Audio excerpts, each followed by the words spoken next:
jalato hinjarjari miobsana godhu Sitani ma jarjarte murtin figini shakida murtin digini Ya hiriye akagara harki wayan godhu Ya jalato hinjarjari miobsana godhu Sitani ma jarjarte murtin figini shakida murtin digini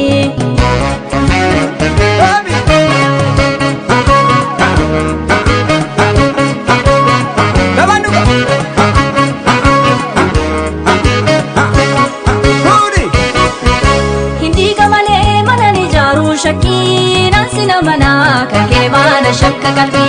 Hindi kamare mana jaru shakina sinamana kake mana shakka kalbi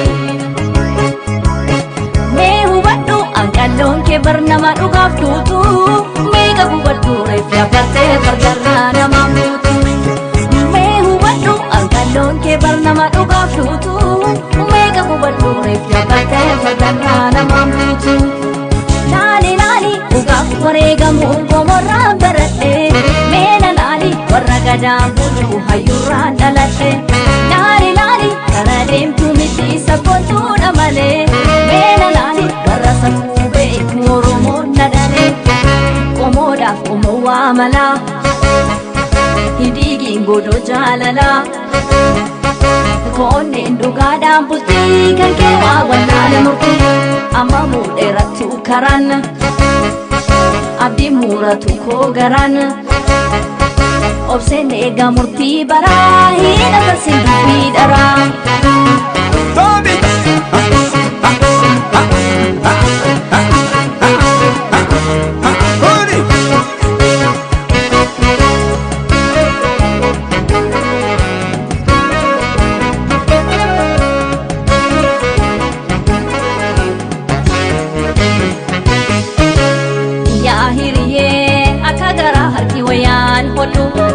Ya jalato hinjarjari miobsana godhu Sitani ma jarjarte murtin figini shakida murtin digini Ya hiriye akagara harki wayan godhu Ya jalato hinjarjari miobsana godhu Sitani ma jarjarte murtin figini shakida murtin digini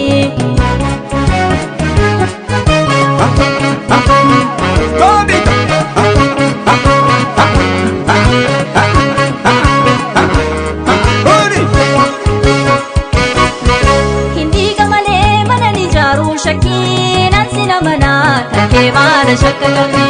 Hindi kamale mana jaru shakina sinamana kake mana shakka kalbi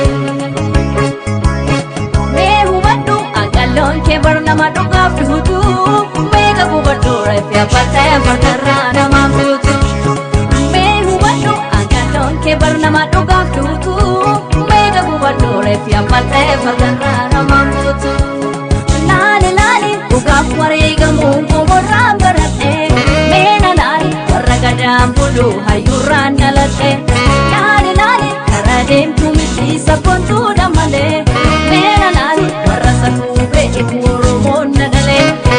Qomoodhaaf qomoo waamala Hindiigiin godoo jaalala Koonneen dhugaadhaan bultii kan kee waa wallaala murtii Amma muudheerattu karaan Abdi muratu ko garana Obsene ega murti bara Hina bersin dupi dara